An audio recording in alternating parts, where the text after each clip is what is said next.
अस्सलाम वालेकुम, सत श्री अकाल, नमस्कार दोस्तों, स्वागत है आप लोगों का यूएई के नंबर 1 सबसे पॉपुलर हिंदी समाचार चैनल यूएई समाचार में, जहां मिलेंगे आपको सबसे विश्वसनीय और सटीक खबरें। और यदि अगर आपने चैनल सब्सक्राइब नहीं किया तो चैनल जरूर सब्सक्राइब करें, घंटी जरूर बजाएं, जिससे आप यूएई से संबंधित एक भी इम्पोर्टेंट अपडेट या अनाउंसमेंट मिस ना करें। ये है आज के मुख्य समाचार। रोड एंड ट्रांसपोर्ट अथॉरिटी ने जीता है डीलिंग विद कोविड-19 अवार्ड 2021। किस कोविड-19 महामारी से निपटने के लिए अपने उत्कृष्ट यानी कि अच्छे परिणामों की मान्यता में हार्वर्ड यूनिवर्सिटी की बिजनेस काउंसिल द्वारा दिया गया है। ये पुरस्कार आरटीओ को वायरस से निपटने के लिए दुबई सरकार के अथक प्रयासों और कमर्शियल और पर्यटन गतिविधियों की क्रमिक बहाली और जीवन को सामान्य करने के लिए दिया गया है। मतलब है कि दुनिया में कोरोना महामारी के चलते काफी सारे मार्केट्स बिल्कुल पूरी तरीके से बंद हो गए थे, लेकिन दुबई सरकार ने बहुत ही तेजी से स्थिति को सामान्य करने के लिए बहुत सारे अलग अलग प्रयास किए।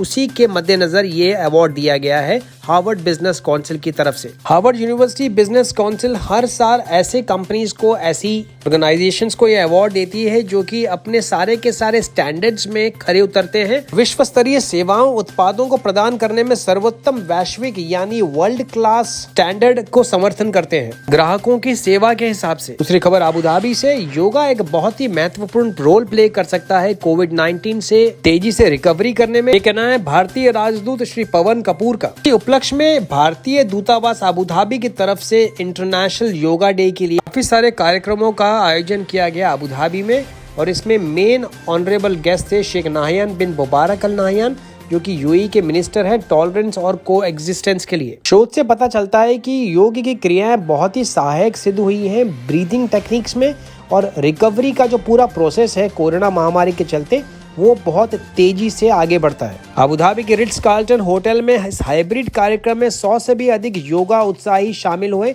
जिनमें से कई दुनिया भर से ऑनलाइन शामिल भी हुए। अबू धाबी का डिपार्टमेंट ऑफ एनर्जी एक नया वेस्ट वाटर मॉनिटरिंग लैब लेके आ रहा है अबू धाबी में, कि वेस्ट वाटर यानी जो भी पानी वेस्ट किया जाता है या वेस्ट होता है उसके सैंपल इकट्ठा करेगा और एक अर्ली वार्निंग सिस्टम डेवलप करेगा, जिससे कि कोई भी इन्फेक्शियस यानी कि संक्रमित बीमारी के बारे में बहुत पहले से पता लग जाएगा। लैब बनाया जा रहा है एक कोलैबोरेशन में, यानी कि एक साझेदारी में G42 हेल्थ केयर ग्रुप के साथ, जो कि एक लीडिंग हेल्थ टेक कंपनी है अबू धाबी में। ये पूरा लैब आने वाले 12 महीने में कंप्लीट हो जाएगा। अबू धाबी के हेल्थ डिपार्टमेंट और एनवायरमेंटल एजेंसी अन्य संस्थाओं के बीच मेन लाभार्थी होंगे, क्योंकि यह सुविधा केमिकल, भौतिक और जैविक खतरों के परीक्षण में सक्षम होगी, जिससे संक्रामक रोग यानी virus, bacteria, parasites, yeast, fungal या कोई भी फार्मास्यूटिकल कंपाउंड्स वाले कोई भी जैविक खतरों से निपटने के लिए पूर्ण तरीके से इक्विपमेंट्स होंगे हर तरह के डेटा विश्लेषण के साथ। दोस्तों, दुबई के तमाम मेडिकल एक्सपर्ट्स और डॉक्टर्स ने रेसिडेंट्स और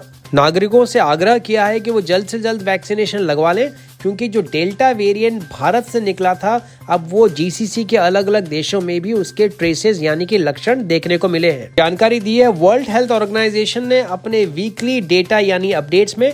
इनका कहना है कि डेल्टा वेरिएंट जो है वो Saudi Arabia, Oman, Bahrain, Kuwait और कतार में भी देखने को मिला है, कि इस डेल्टा वेरिएंट की यानी कि ये काफी घातक वेरिएंट है कोविड-19 महामारी का, यानी कि वायरस का।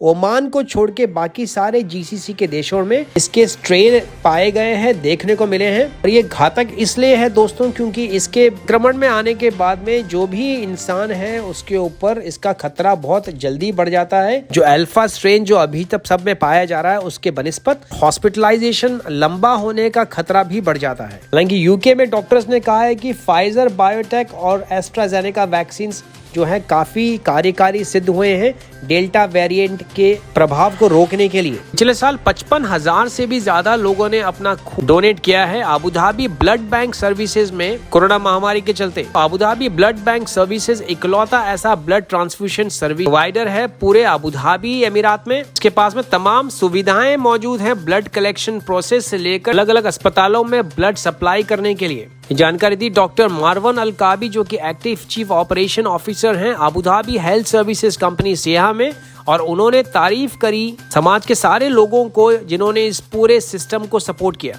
तो अलकावी ने लोगों से आग्रह भी किया है कि वो समय समय पे अपना ब्लड डोनेट करते रहे, जिससे कि जरूरतमंद लोग और ऐसे काफी सारे लोग हैं जिनको लास्ट मिनट पे ब्लड की जरूरत पड़ती है, उनको मदद की जा सके। उन्होंने कहा दुनिया में रक्तदान सेवा से बढ़कर और कोई सेवा नहीं है और किसको ये ब्लड जा रहा है, बिल्कुल धर्म जाति रंग भेद से उठकर आप निस्वार्थ अपनी सेवा प्रदान कर सकते हैं। उन्होंने कहा आपके द्वारा डोनेट किया गया ब्लड का हर यूनिट कम से कम 3 लोगों की जिंदगी बचा सकता है। दोस्तों दुबई हेल्थ अथॉरिटी के आंकड़ों के हिसाब से हेल्दी इंसान हर 56 दिन में अपना ब्लड डोनेट कर सकता है। हेल्थ आंकड़ों के हिसाब से ऐसा भी देखा गया है कि जो लोग रेगुलरली ब्लड डोनेट करते हैं उनके हार्ट अटैक की संभावनाएं काफी कम रहती है। फ्यूचर में कैंसर से संक्रमित होने का खतरा भी काफी कम हो जाता है। इसके अलावा जब आप किसी दूसरों की मदद करते हैं तो ऑटोमेटिकली आपका जो मेंटल स्टेट है, जो आपका इमोशनल स्टेट है, उसमें काफी पॉजिटिविटी देखने को मिलती है। Ministry of health and prevention ने ट्वीट के जरिए ऐसी तमाम खबरों का खंडन किया है जो कि सोशल मीडिया पे फैल रही है,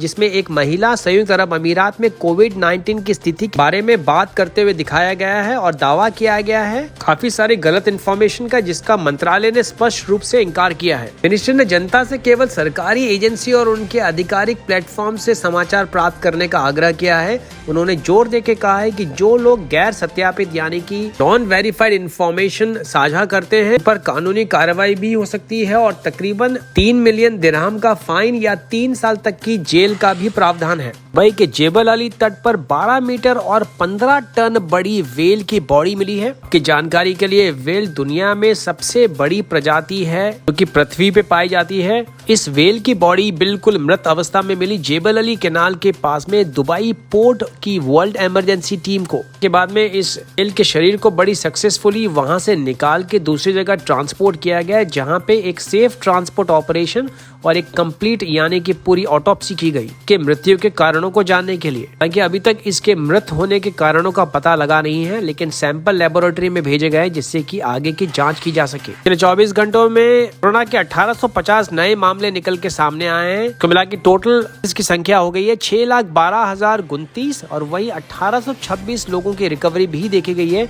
जिसको मिला के टोटल रिकवरीज हो गई 5,91,061 लोगों की। वहीं 24 घंटों में 5 नई मृत्यु भी दर्ज की गई, जिसको मिला के टोटल मृतकों की संख्या हो गई है 1,757।